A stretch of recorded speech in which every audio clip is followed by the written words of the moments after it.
LDFിന് അവസാന മണിക്കൂറിൽ കുരുക്കാവുകയാണ് ഒരു മുൻ മന്ത്രിയുടെ ശബ്ദരേഖ. പ്രളയം മനുഷ്യനിർമ്മിതമായിരുന്നുവെന്നും അത് അഴിമതിക്ക് വേണ്ടിയായിരുന്നുവെന്നും പറയുന്ന ശബ്ദരേഖയാണ് പുറത്തു വന്നിരിക്കുന്നത്. ആ ശബ്ദരേഖയെ തുടർന്ന് AICCയുടെ ജനറൽ സെക്രട്ടറി KC വേണുഗോപാൽ അടക്കമുള്ളവർ പത്രസമ്മേളനം നടത്തുകയും അവസാന മണിക്കൂറിലെ ദൃശ്യമാധ്യമങ്ങളിലും വാർത്താമാധ്യമങ്ങളിലും ഒരു മന്ത്രിയുടെ വാക്കുകൾ നിറഞ്ഞു നിൽക്കുകയും ചെയ്യുന്നു. അദ്ദേഹം അത് AI നിർമ്മിതമായ കാലത്ത് എന്താണെന്ന് പരിശോധിക്കണമെന്ന നിലപാടാണ് സ്വീകരിച്ചത്. ഏതായാലും ആ ശബ്ദരേഖ ഒന്ന് കേൾക്കാം. ഞാനത് അതൊന്ന് പറയാം. അപ്പൊ അത് നോക്കിയിട്ട് ഇപ്പോ ഇവന്റെ അഴിമതിയാണെങ്കിൽ ഇവൻ അങ്ങനെ പുണ്യവാളിലൊന്നും ചവേണ്ട.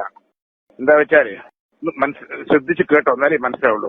തോട്ടപ്പള്ളി സ്പിൽവേ ഇവൻ എന്താ തുറക്കാതിരുന്നത്? ഒരു മാസം മുമ്പ് തുറക്കേണ്ടതാണ്. എക്സിക്യൂട്ടീവ് എഞ്ചിനീയർ തുറക്കണം എന്ന് ആവശ്യപ്പെട്ടും തുറക്കണ്ട പറഞ്ഞു. എന്താ കാരണം അറിയോ? അത് തുറന്നാൽ അതിന്റെ താഴെയുള്ള മണൽത്തിട്ടുണ്ട്. ആ മണൽത്തിട്ട് വെള്ളം കൊണ്ടുപോകും. ആ മണൽത്തിട്ടിന്റെ കരാർ എടുത്തിരിക്കുന്നത് മേരി മാതാവ് പറഞ്ഞ കോൺട്രാക്ടറാണ്.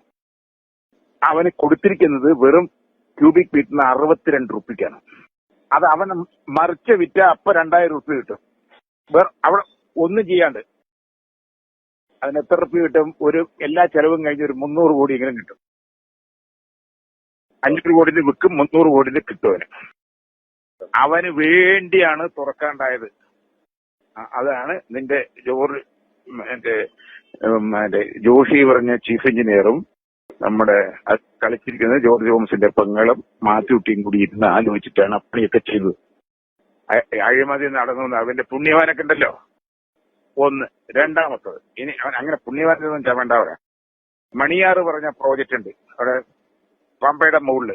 അത് ഇറിഗേഷന്റെ പ്രോജക്റ്റാണ്. അതിന്റെ മുകളിൽ 2 ഇലക്ട്രിസിറ്റിയുടെ പ്രോജക്റ്റ് ഉണ്ട്. ആ പ്രോജക്റ്റിൽ കറണ്ട് എടുക്കുന്നത് പ്രൈവറ്റ് കമ്പനിയാണ്. കാർബൺ ഒന്ന്, വേറെ 2 സ്വകാര്യ തമിഴന്മാരുമാണ് എടുക്കുന്നത്. ഈ മണിയാറ് വെള്ളം നിറയ്ക്കലേ ഇല്ല എപ്പോഴും. എന്താ വെച്ചാൽ പെൻസ്റ്റോക്ക് പൈപ്പ് കൂടെ മുകളിൽ കൃത്യമായി ഒഴുകി വരുന്നത് ഇവിടെയും ഒഴുകി വരുന്നത് എടുക്കുകയാണ്. ഇപ്രാവശ്യം എന്താ വെച്ചാൽ ഈ കരാറുകാരന് വേണ്ടി ആ വെള്ളത്തിനെ നിറച്ചപ്പോ അവിടെ നിറയ്ക്കാനേ പാടില്ല. അവിടെ ഷട്ടറിട്ട് നിറച്ചപ്പോ ഗതികേട്ടിന് എന്ത് അറിയോ? ഒരു മരം വന്ന് പുഴങ്ങി അതിന്റെ ഉള്ളിൽ ക്രോസ് ആയി കിടന്നു. അത് വലിക്കാൻ പറ്റണ്ടായി. അപ്പോ അവൻ എത്ര ലാഭം കിട്ടി? ഇതിന്റെ വെള്ളം തുറക്കണ്ടേ ഒക്കെ ഡിസാസ്റ്റർ മാനേജ്മെന്റ് സെക്രട്ടറി ആരാണ്? ഇറിഗേഷന്റെ ചീഫ് എഞ്ചിനീയറാണ്. ജോഷി കണ്ണി MP ഇവർക്കൊക്കെ വെള്ളം നിറയ്ക്കാനുള്ള സൗകര്യം കൊടുത്തു. ആ വെള്ളം നിറച്ചു കൊടുത്ത് 8 കോടി റുപ്യാണ് അവർക്ക് ഇലക്ട്രിസിറ്റി ഉണ്ടാക്കിയത് പുതുതായി പ്രൈവറ്റ് കമ്പനിക്ക്. എന്നിട്ട് വെള്ളം ഓവറായി വന്നപ്പോ അടിയിലെ സ്ലൂയിസ് തുറന്നതാണ് ചെങ്ങന്നൂരും ഇവിടെ എല്ലാം നശിക്കാൻ കാരണം. ഇത് അടിയിലെ സ്ലൂയിസ് തുറന്നുകൊണ്ടാണ് ചളി കയറിയത്. അല്ലെങ്കിൽ സ്ലൂയിസ് തുറക്കാറില്ല. അങ്ങനെ നശിപ്പിച്ചു ഇവരെ. അത് കാർപ്പറേറ്റിൽ നിന്ന് കാശാർക്ക് കിട്ടി. 2. മൂന്നാമത്തെ കേസ് കിട്ടിയ പറമ്പിക്കുളം തൂണക്കടവ് ഷോളയാറ് ഇതൊക്കെ നമ്മളാണ് ഇറിഗേഷന്റെ ഇപ്രാവശ്യത്തെ ചെയർമാൻ. ഒരു കൊല്ലം നമ്മളും ഒരു കൊല്ലം അവരുമാണ്. തമിഴ്നാട് ഒരു കൊല്ലം നമ്മളും ഒരു കൊല്ലം. ഇക്കെല്ലാം നമ്മളാണ്. ജോഷിയാണ് ചെയർമാൻ. വെള്ളം എപ്പോ തുറക്കണ്ട തീരുമാനിക്കേണ്ടത് ജോഷിയാണ്.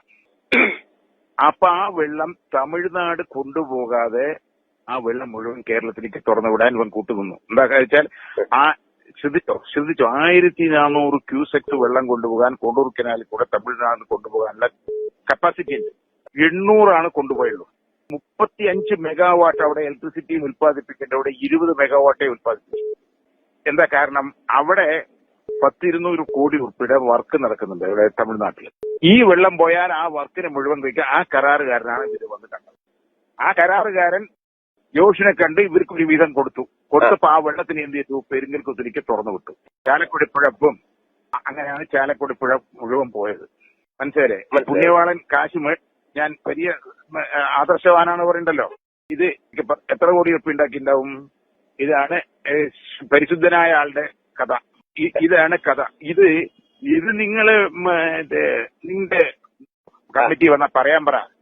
ഇനി അത്യാവശ്യം വേണ്ടപ്പെട്ടവർക്ക് ഒന്ന് പറഞ്ഞു കൊടുക്കും. കമ്മിറ്റി ഇപ്പൊ നാനൂറ്റം പറഞ്ഞല്ലേ വിളിക്കുള്ളൂ. കേട്ടല്ലോ ശബ്ദരേഖ. വളരെ കൃത്യമായ ശബ്ദരേഖയാണ്.